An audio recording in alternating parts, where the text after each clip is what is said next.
Hello. Hello, welcome. Hello, good morning to all. Good morning. I'm I believe so. We have at least one new person joining us today. Welcome. That's me. Hi. Hi, Angela. Hi, Angela. Hi. Yeah. So Angela, yeah, welcome. We've got Ruben, Michael Perry, Derek, Freddie is joining us now.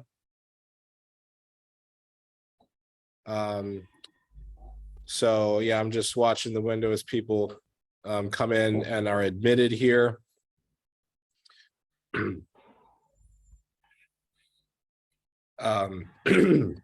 So yeah, I had a great conversation with Angela just a few days ago, and she has, some amazing, contributions to share to Terasem herself. Oh, it looks like we have Freddie and Tyler. Yeah. And so really glad to be, welcoming Angela to the Terasem family. We'll give her a chance to kind of explain about, her own interests and what she's done. But I think it's, everyone's going to clearly click in to see, how well she'll fit in with this group of people. So yeah, so since let's see, we're just getting started here. Angela, why don't you talk a little bit about yourself and your book? Sure. So I grew up in the San Francisco Bay Area. I was born in Berkeley. So that just sets the tone for you. I'm obviously open-minded. I'm open to woo-woo and weirdness. I'm from Berkeley. That says it all. Okay. Let's see. I went to USC, University of Southern California, for undergrad. I double majored in psychology and communication. And then I stayed at USC and got a master's in communication management. I basically studied media and entertainment and learned you can't always trust them. It's a business. What do you know? And while I was getting my master's, I interned at the White House, which was a dream come true. I had also interned for the governor of California as well, Gray Davis, before he got kicked out of office. And I was very interested in politics as a young person and that sort of thing.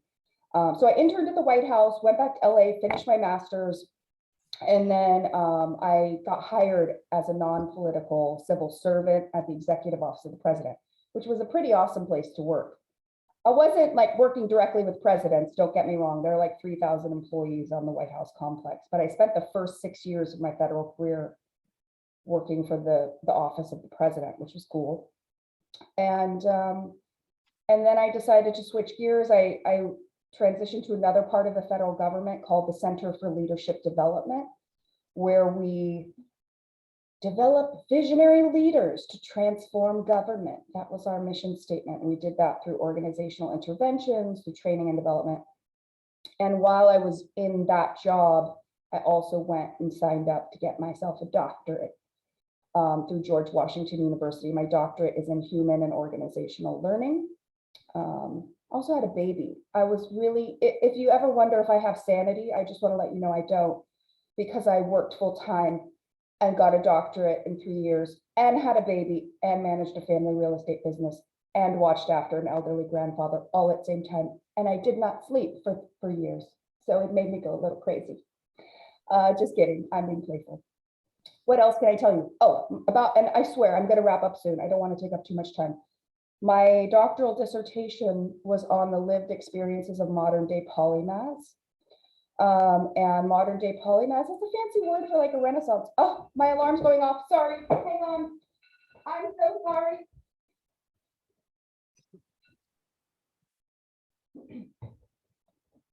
Okay, hey Martine. Hi. Okay, so modern day polymaths, that's a fancy word for being a renaissance person. It means you're a rebel because we live in an age of specialization that says you better pick one thing and just do that. And then you'll be real good at that. And then we'll make you expert and you'll be successful. And there's some downsides to that when we live in a complex time with very complex problems. If we all become little cogs and wheels who look down and not up and around. There's real limitations to that. So I am going to toot my horn a little bit and share with you that I am considered like an expert in polymathy and being a Renaissance person in the modern age. I've written a book. I've called it Versatility in the Age of Specialization. I'm excited about that. What else can I tell you? I'm very open-minded, and I want human beings to reach their fullest potential. And I don't want us to dehumanize ourselves and minimize ourselves and turn ourselves into little robots that becomes cogs and machines. At the same time, I'm fascinated by things like life on other planets, human consciousness, consciousness in general, sentience, AI. I love that stuff. I think we should all live our lives looking, wondering, questioning, being fascinated, instead of blinding ourselves and muzzling ourselves. So I'm here. I want to be a part of a group that cares about reaching our fullest potential individually and collectively, and doing so in open-minded ways and impactful ways. And I'm so happy to have found this group. Gabriel seems super amazing. And thank you for having me. Thank you, Angela. Yeah, you know, it's was just really great to connect with Angela, and I'm glad to have her here. This concepts of polymathy, as we talked about, just really embraces this Terasem concept of diversity and unity, and so that's it's just really exciting to have you know, more perspectives, you know, joining us here. So but I want to take a, you know, quick moment and go around and check in with everybody else. I'm, you know, back here in the Florida ashram in Space Coast. It is, you know, beautifully hot and muggy outside here, near 100 degrees at 100% humidity. So you can walk and swim at the same time pretty much. But you know, it's been about 11 weeks since I've been back in Florida, so super happy to be back here. Yeah, how about Ruben? How's it in Argentina? Hello, good morning.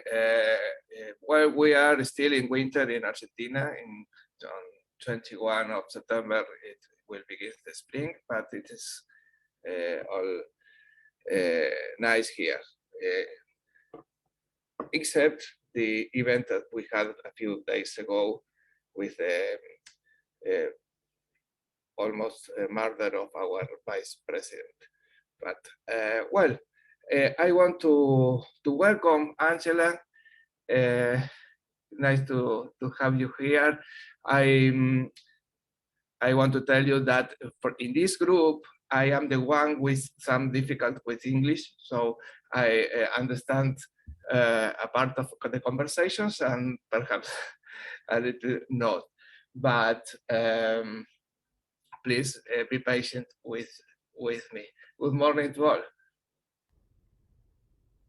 Morning, Ruben. Mike, how is it in Arizona? You're muted, Mike.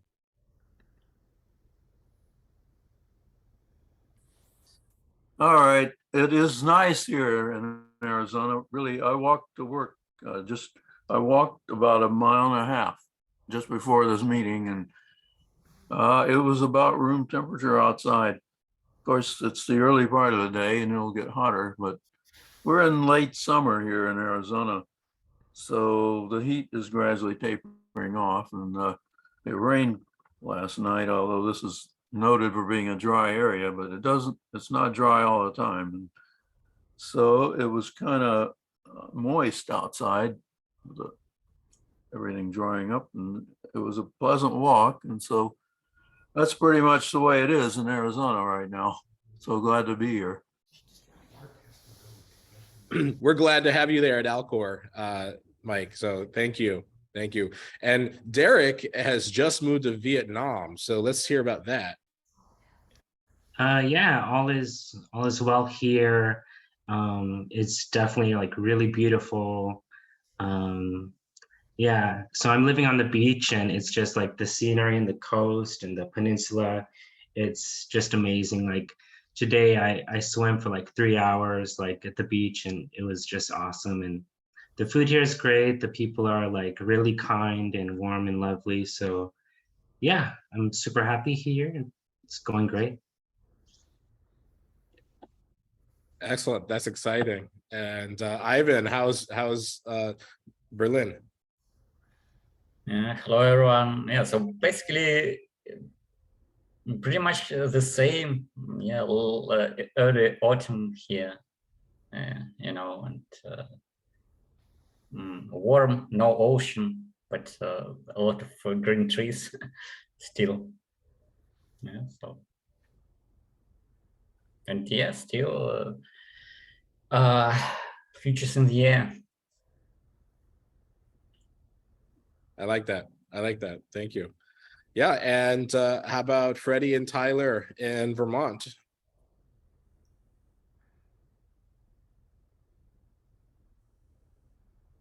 Oh, you guys are muted too, but Siri, I just actually can hear Siri in the other room, thinks I was talking to it.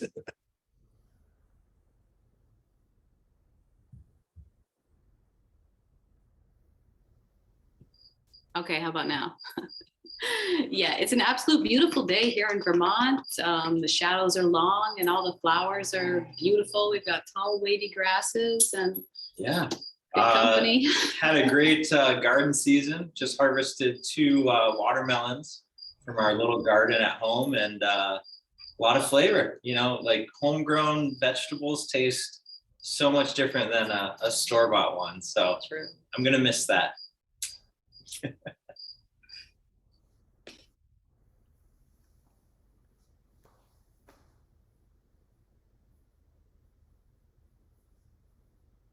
Oh yeah, I'm not even. Yeah, I hope that you guys are getting enough rain to make the foliage long and lush and beautiful, not brown too quick up there. And yeah, and in the Maryland, we got Bina and Martine. How was it there? It's a pretty great day here. We're in the Maryland ashram, and it's very comfortable and happy here. It's good to be back in the Washington, D.C. area, and be back in Vermont before you know it. Yeah. I'm really excited to see so many ashrams represented, so many centers of critical consciousness. So from our Argentine Center of Critical Consciousness and Florida Space Coast, Bristol Ashram, and Washington Ashram. Pretty cool.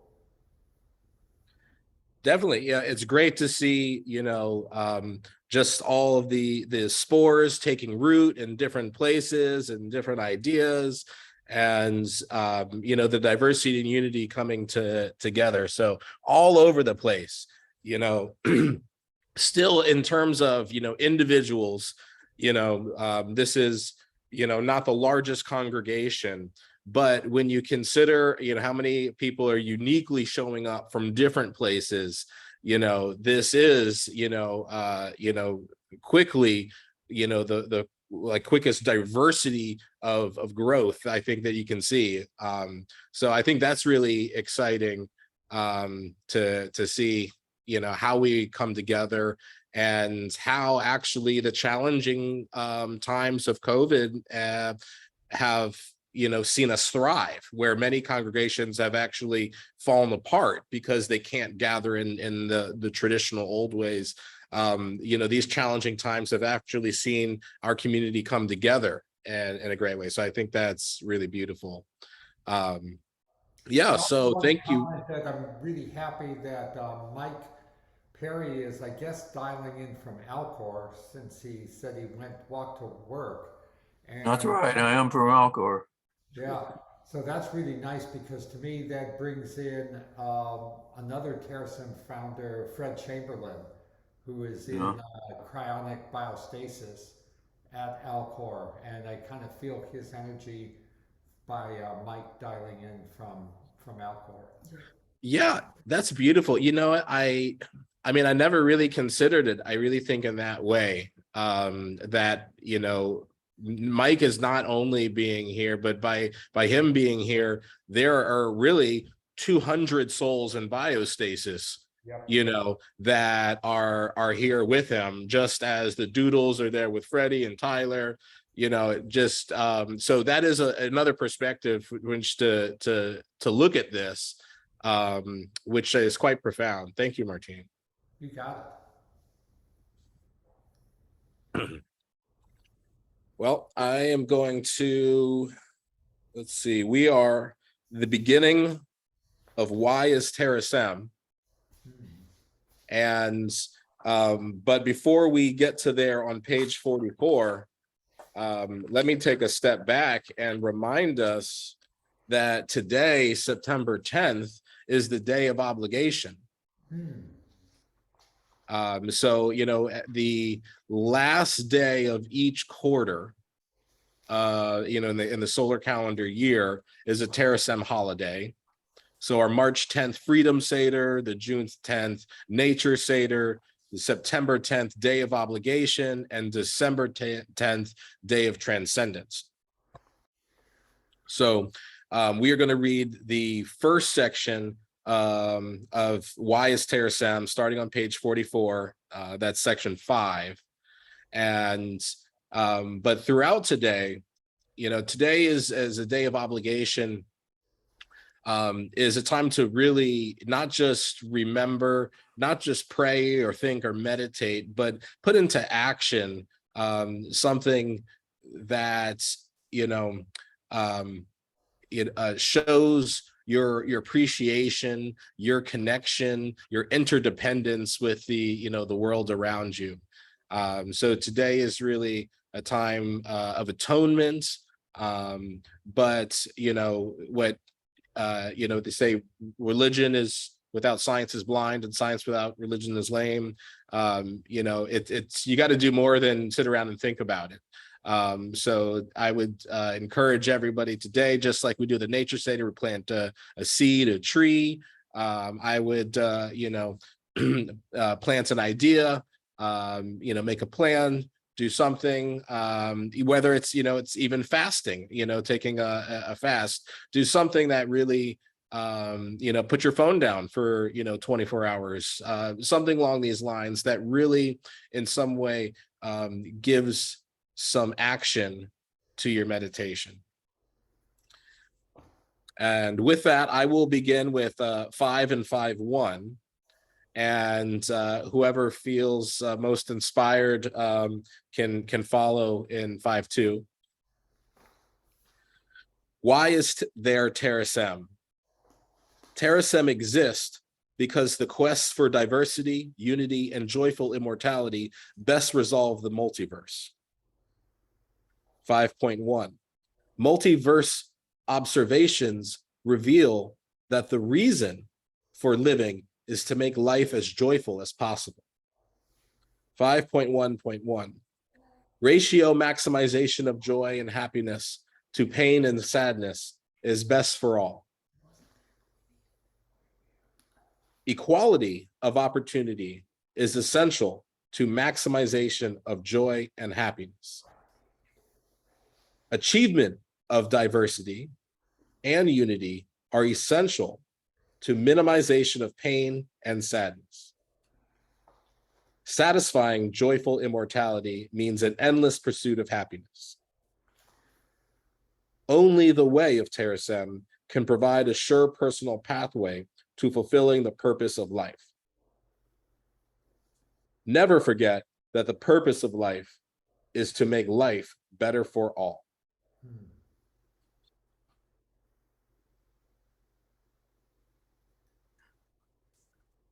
Shall I go next? Yes, please. All right. Utilizing the future omnipotence of Terasem, the multiverse has ensured its own survival. Future omnipotence of Terasem means Terasem is dear God in the making. Until Terasem achieves multiversal omnipresence, God is incomplete and evil can exist.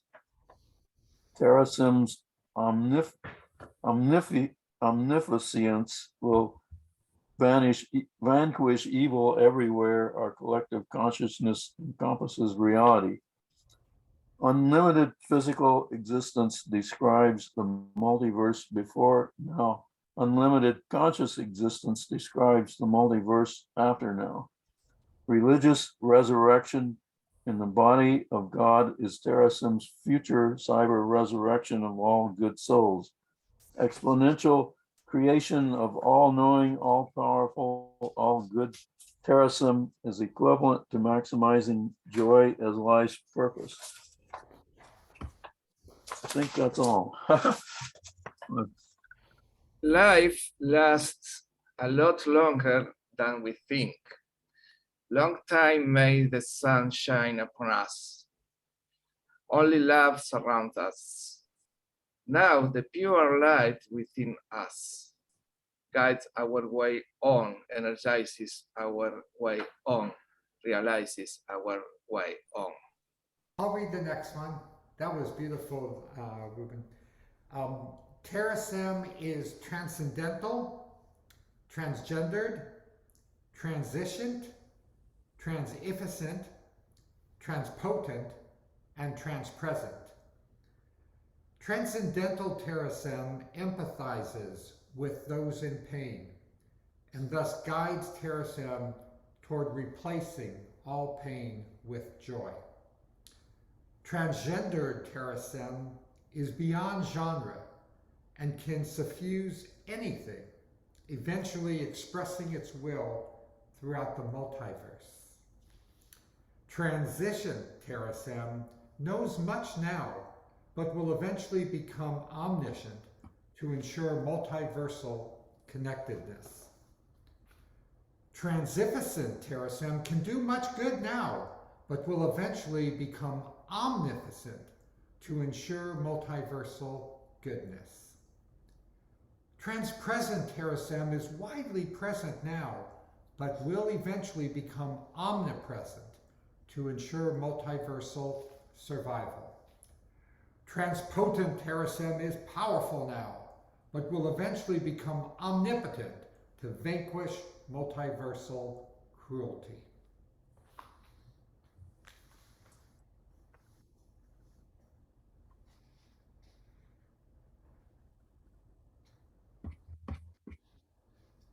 Anyone for 5.5?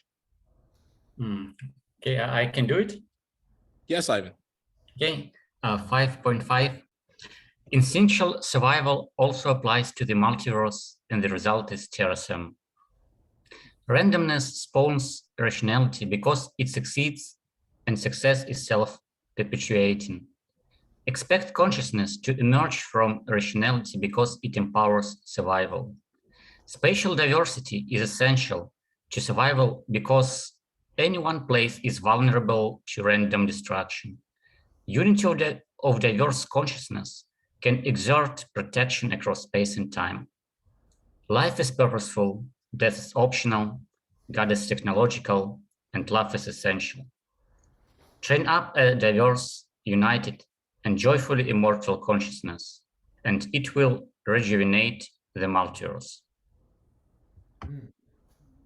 Thank you. Thank you, everybody. So that concludes the first half of Why Terasem, what we read in September for the September section. And I have to say, I think that is, one of my favorite, sections of the Truths. I think it's, it's got so many gems. It really harks on the purpose of Terasem.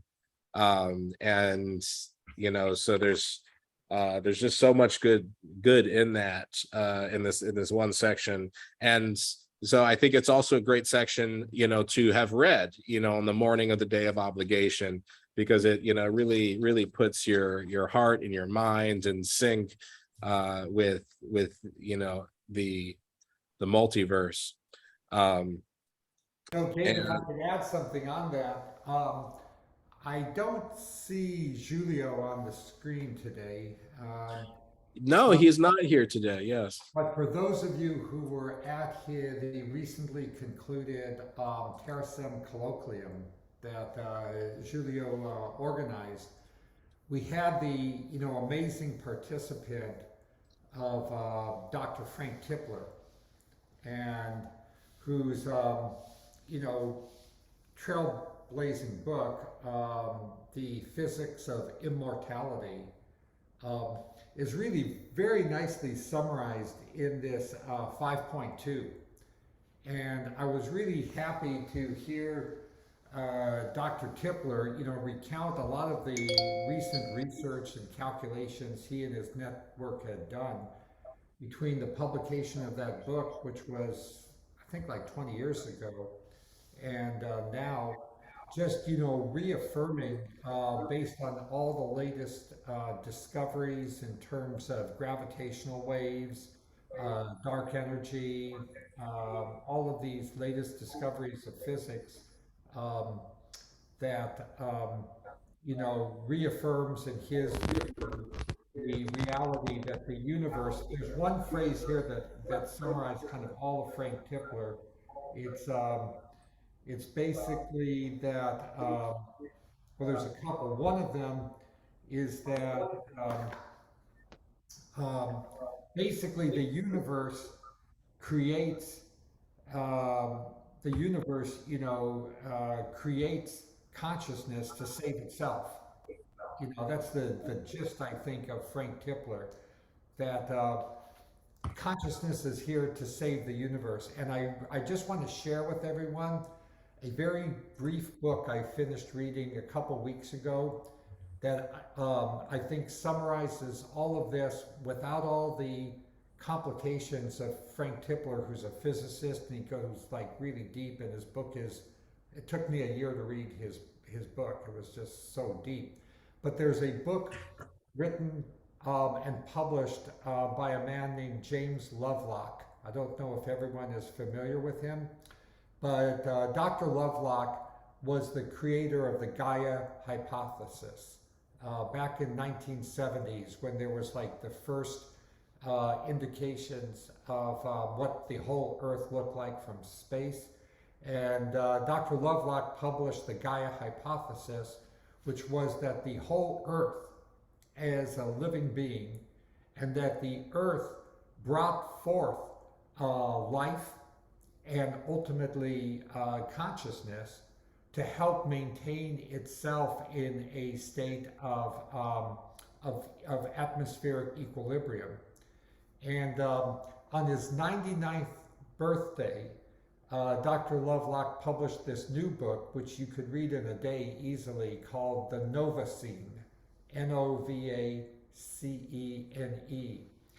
And in it, he lays out in really clear, logical prose that not only did the universe bring forth consciousness to save itself so that it did not become like a runaway Venus type of planet, but that the whole planet has brought forth cyber consciousness and the migration of biological consciousness into cyber consciousness to help manage the Earth, the entire Earth, as a living being, because it is detectable that just, you know, an industrial society is, you know, on the risk of creating a runaway greenhouse effect.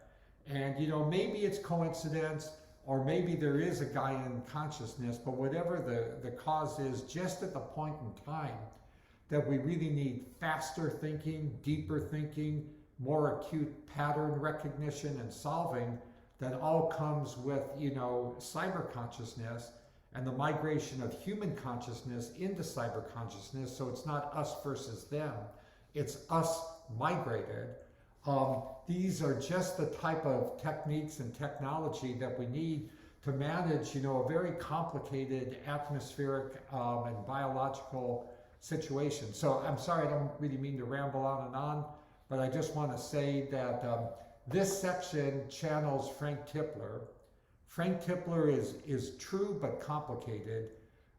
James Lovelock in the Novacene channels this section just really clearly in like a 3 or 4 hour read. Yeah, thank you, Martin. And I think another more novelistic take is perhaps Stephen Wolf's The Obligation, which, also, touches on some of these themes with a little bit of a, rom-com. Angela, were you raising your hand? You want to say something? Yeah. Oh my gosh. I'm just so excited that I'm able to openly converse and listen and have these sorts of conversations, because it's really hard in our society to be able to speak so openly and so bravely about the bizarre nature of our reality. A few things I want to say. I've been wondering, is there any difference between consciousness, sentience, and intelligence, intelligent energy? And I'm still kind of wrestling with that. I've come to believe that the nature of our reality is just networks within networks within networks within networks.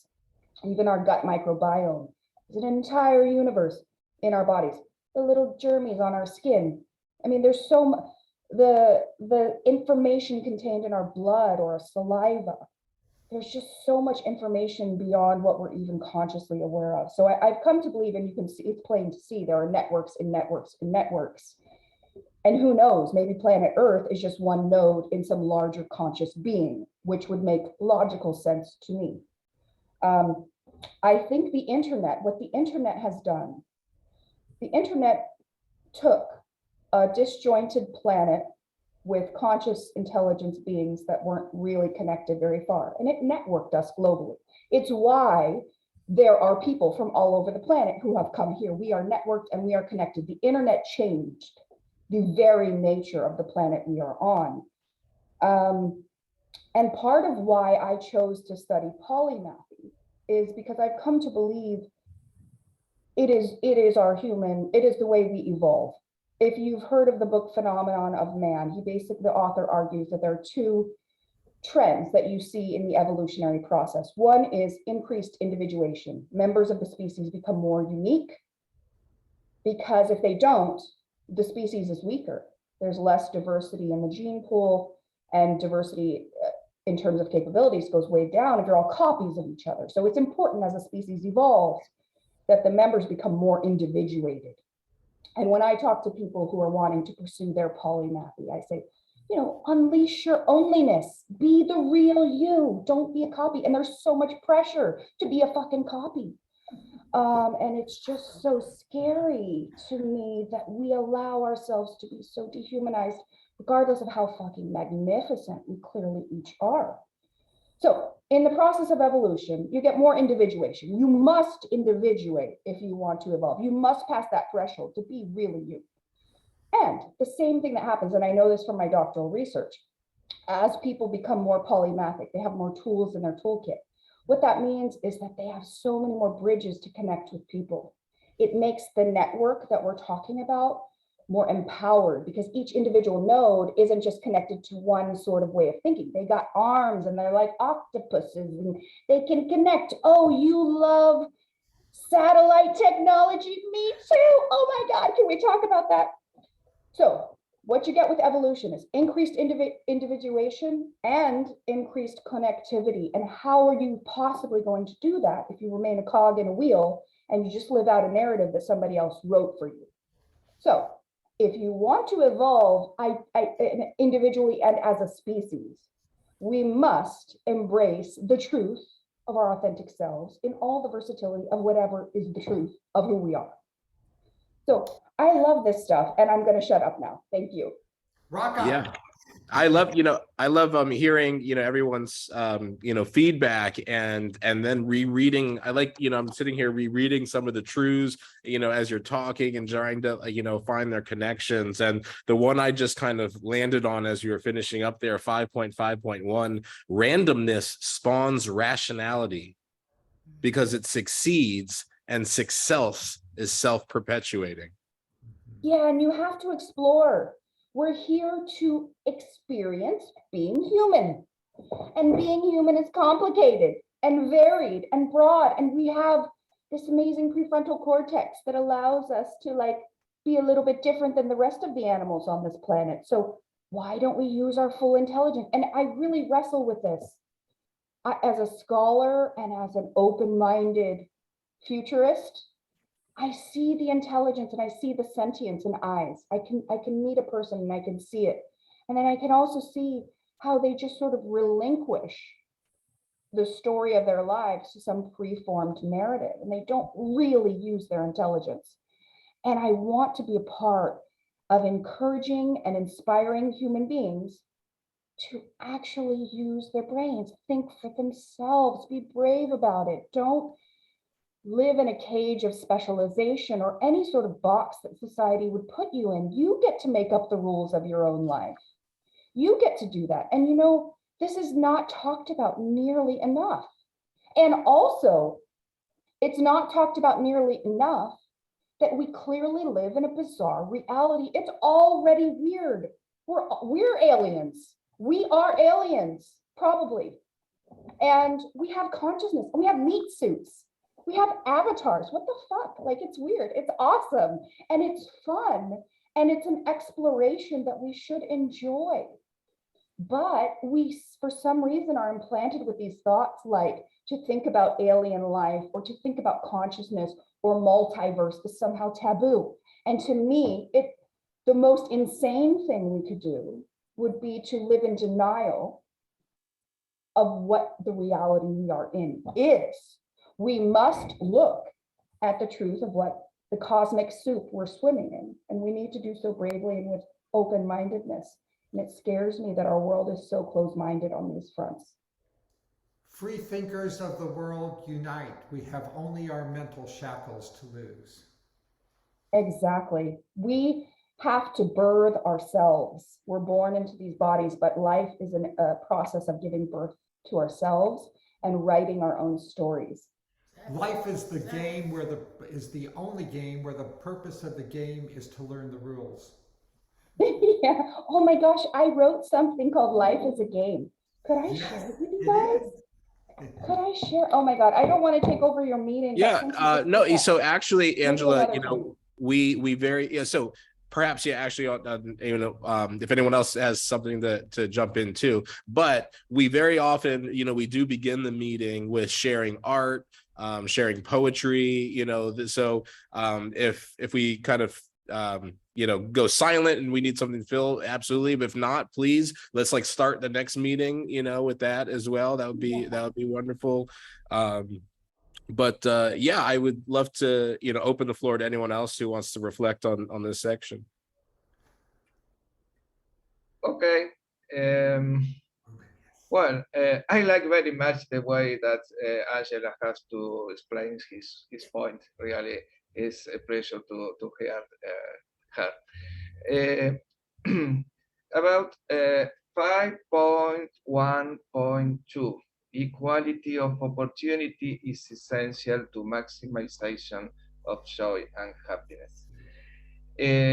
I think that it is very important that this point is written in the Truth of Terasem, because as we have our transreligion and we have a faith in that this will go on and will success, for many of us, or for all of us in Terasem, the truth will be in the future the guide, or one of the principal guides for the organization of the society. We will have to think about economy, politics, political economy, and so on. So that this 5.1.2 is in the text of the Truth of Terasem for the future and for the future society. I think it is extremely important from the political and economy point of view.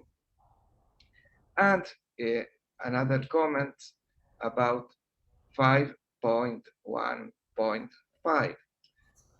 Only the way of Terasem can provide a sure personal pathway to fulfilling the purpose of life. Well, many people can ask, well, why? Why the only way?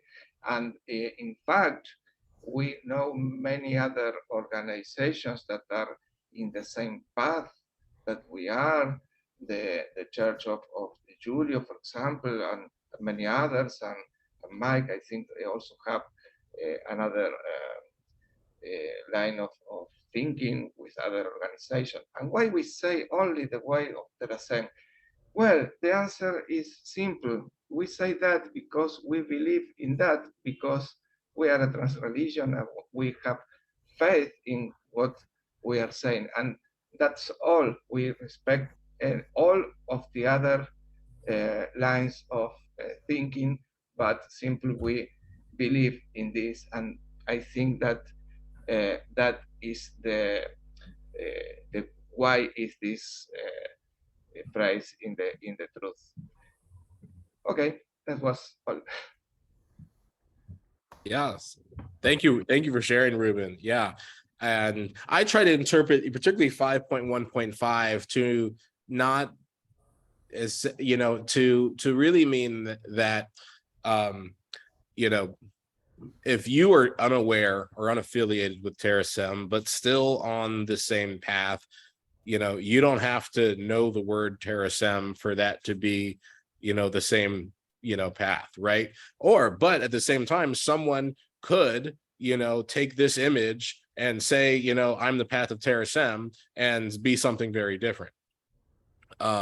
So that is what I would say, you know, how Terasem is a trans religion. We say all religion is like any religion is like a tree, and Terasem is the forest, and the diversity of trees, you know, helps the strength of the forest, right? So I just hesitate to interpret that narrowly to say that if you are not, you know, knowledged, you know, affiliated, baptized by Terasem, so to speak, you know, that that, you know, you can't be on a path of diversity, unity, and joyful immortality. That is, you know, not, you know, I think the good interpretation. And I also want to acknowledge Candela for joining us. Your screen's not on, that's totally fine. You're welcome to observe. But, you know, thanks for joining us. We're happy to have you here. Thank you. Absolutely. Anyone else want to jump in with reflections on the first half of section 5?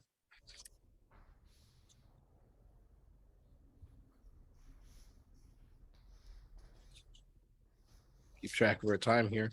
Yeah, I mean, yeah, to be honest, I mean, I'm not sure how to interpret this word only. I mean, it would sound, as for me, better without this word. Yeah, probably the only thing. Yeah, like it can provide the best, but probably it's not the only way, but okay. I would personally like just omit this word, probably.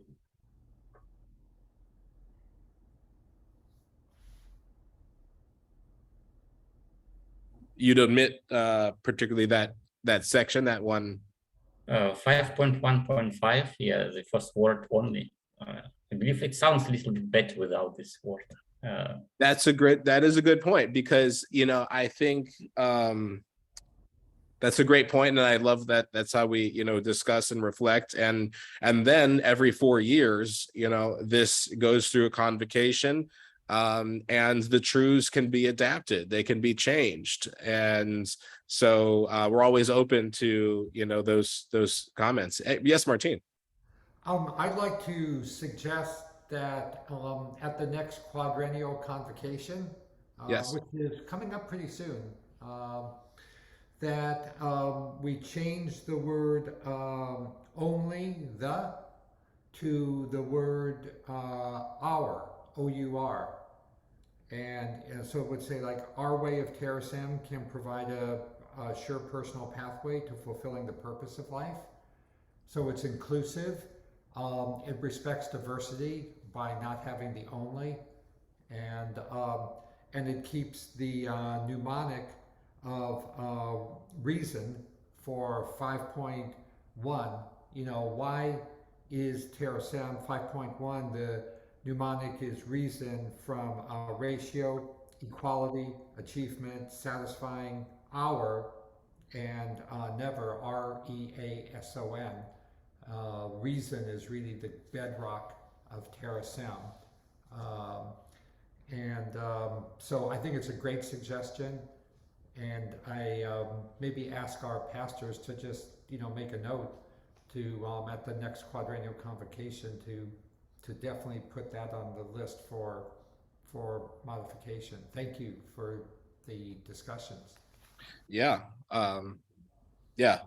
And so just to remind anyone who wasn't aware, has forgotten that these sessions are recorded, and one great benefit of recording the sessions makes it easier to go back and track all of these criticisms, encouragements, what is something that is talked about frequently, what is something that is argued about frequently, and all of those things help educate and make better each iteration. And this is again, it's why it's so beautiful to have a round table. There's an equality of opportunity for everyone here to to impact the path of Terasem. And so we're always happy to have everyone's feedback. Well, before we get to the end here, I want to talk a little bit about this Mid-Journey project, which you more and more may have heard about. I've heard about in a few circles here, and Derek has done an introduction for Terasem. It is this within Discord, which is interestingly a platform that we've been migrating to as well. There you can join the server called Mid-Journey. And through that, you type in a few words, and it has an AI generated image. And they're very amazing. And so we've started to put in, and I'm starting to build a little catalog of the images associated with every truth of Terasem. And so essentially you could have this like Terasem picture book generated by these AI images. And I'm just really inspired and awestruck by how this program is able to manifest these meaningful, it's not just like random, it's like you look at the image and it seems to really get the message. And it's like within 1 minute, you can type in this message and you have something that looked like it was made, 5 years of Leonardo da Vinci's, dreams or something. It's really quite fascinating. So I think that I meant to do, actually I can do it right here. So I'm going to share a screen and see. Oh, I don't have my desktop one. Yeah. Let's see if I can do one here with everyone watching. Archer.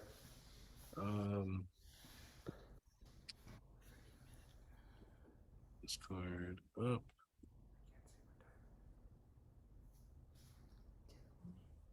Nope, here we go. Zoom here. Nope. Let me share my screen.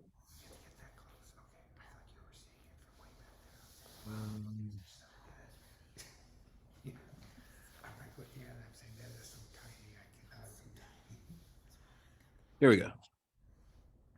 You see my Discord now? Yes. Yes. All right. So I'm going to Mid-Journey movie. All right. So once you've joined this Mid-Journey Discord server, and you come in here and you type /imagine, and then it gives you this prompt. And so in this prompt, I'm going to type 5.1, multiverse observations reveal that the reason for living is to make life as joyful as possible.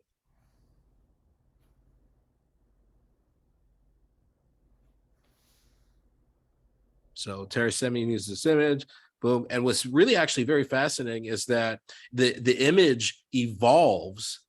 So if you look here, 12%. So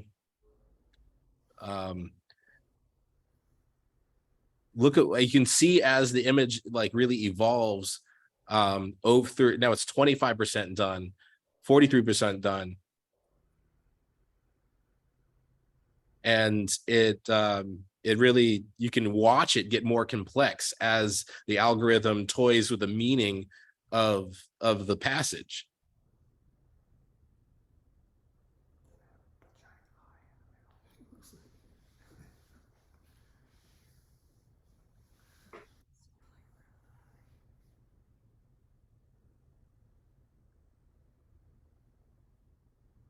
Oh, here we go.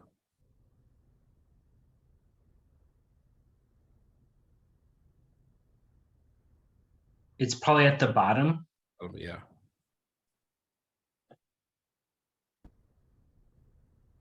There we go. There, I found it. Yeah, so now it's done, and this is our image.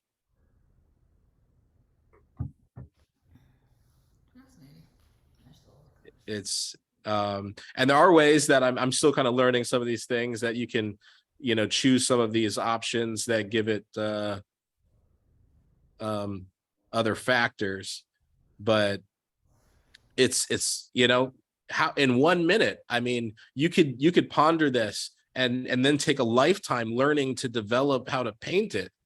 And just, you know, 1 minute, this AI can interpret these complex things and make this incredible artwork. Yeah, so I excited to see how it interprets the entire span of the truths, and then be able to share those illustrations. So I think you know, going forward, as we, you know, October, we're coming to the graduation day. We read the whole truths, but I'd like to go into, you know, sharing, you know, every time maybe one of those pictures from Midjourney. And, you know, I think it would be great, you know, in the past, we've had a Terasem calendar or something like that.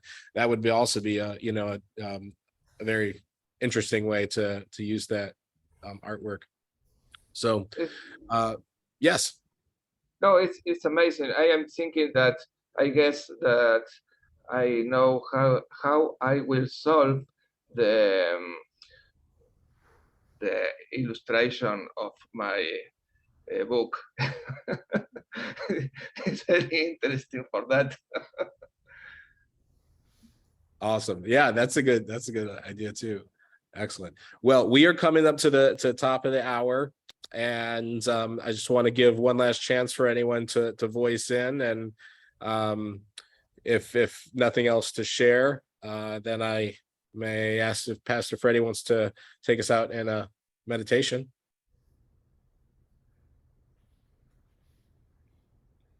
Didn't Angela mention that she had something that she wrote that she wanted to read to us? I'd love to hear it if you could. Absolutely. I would love to. It'll take like 2 minutes. Yeah. Okay. Yeah, we can do that. Yeah. Okay, I wrote this in 2019, so it's a few years old. Life is a game, and these are the rules. You can only control one player, and that player is you. You will have challenges presented to you. The purpose of these challenges is to help you grow and to progress to the next level to master the game. You will have limited resources, both internal resources and external resources. You will not know the level of resources assigned to you until you begin the game. Players who figure out how to maximize the use of resources best will do better in the game. Having more resources does not guarantee success. You must learn how to leverage your resources. Players who can create new resources or tools, both internal and external resources, will do better in the game. Players are responsible for their own experiences in the game. If you are not happy with your experiences in the game, you are the only person who has the power to improve your own experience. Other players will come in and out of your experience in the game. However, you will enter the game and exit the game on your own. Players will have many options in the game. Choose wisely. Your choices will impact your experience. Your choices will also impact who you become as a player in the master game. The more you put into the game, the more you'll get out of it. Within the master game, there is a multitude of game modes and avatars you can choose. You may identify with the game mode and your avatar, but neither the avatar nor the game mode is the real you nor the real reality. You are only playing a character in the master game. If you fail a lesson or a level of the game, the particular challenge at hand will continue presenting itself to you repeatedly until you successfully figure out how to master the challenge. Some players may never master all of their challenges. Those players may opt to change the gameplay, a new game using a new avatar. The game should be fun, challenging, fulfilling. The goal is to help you learn. The more you learn, the more successful you will be at the game of life. The more you can align who your avatar is with the real you, the more successful you will be at the game of life. The goal is to create the avatar into the best version you can make it, given the context, resources, and challenges you will have in the game. There are no winners and losers, only those who were able to make the most of the opportunity or less of the opportunity this time. Players who do very well typically do not opt to continue playing new games since they got the development that they needed. Whatever happens in the game, the real players are safe. Avatars may get hurt, but the actual players behind the avatars are simply watchers of the game. You're already in the game. The end. Thank you, everybody. Thank you so much for sharing that with us. Okay, everyone, let's come to a comfortable seat. Make sure you're sitting nice on your sit bones. Place your hands on top of your knees and slowly close your eyes. Bring your shoulder blades together on your back. Relax your face. Take a deep breath and exhale. Another inhale. And feel yourself relax into a deeper state. One more deep inhale. And let your awareness sink down your face, down through your chest, down through your belly, down through the pelvic floor, down your legs, down your feet, and let your consciousness spill out onto the floor, moving through the house, out the front door, down the steps, into the grass, weaving through each blade of grass across the field, into the forest, over the rocks and over the ferns, and past the trees, to an opening.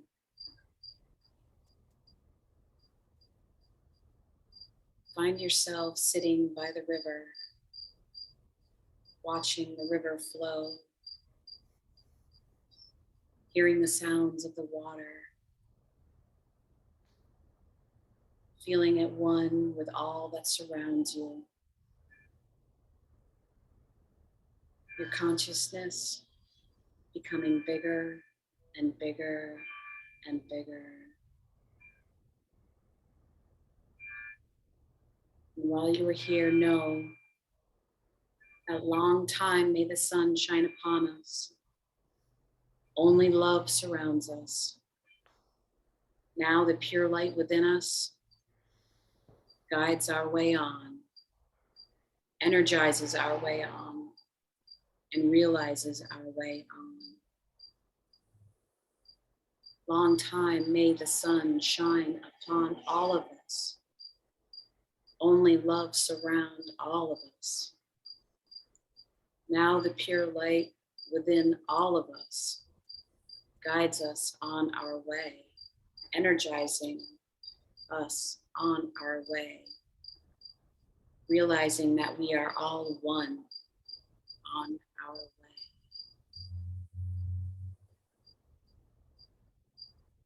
And slowly knowing that, slowly stand up and let your consciousness come back through the forest,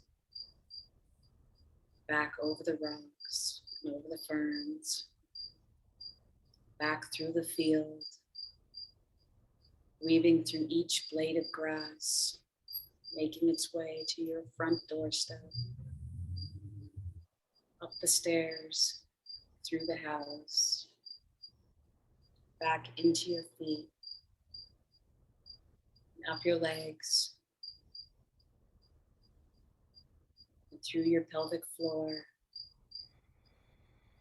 into your solar plexus, into your heart,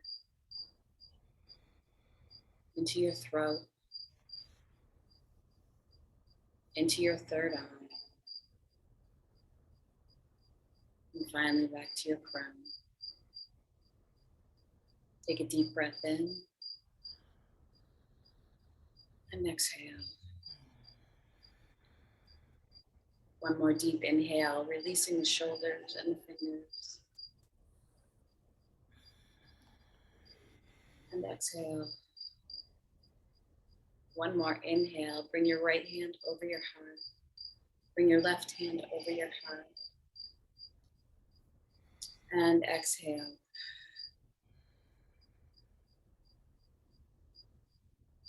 Thank you all for joining me in this meditation. Namaste. Thank you. All well. Satnam. Yes, excellent. Again, another great gathering. Wonderful seeing everybody, and look forward to seeing everybody next month on the 10th, if not sooner. Be well, everyone. Look in Discord for everyone. yep. Bye, everyone. Bye.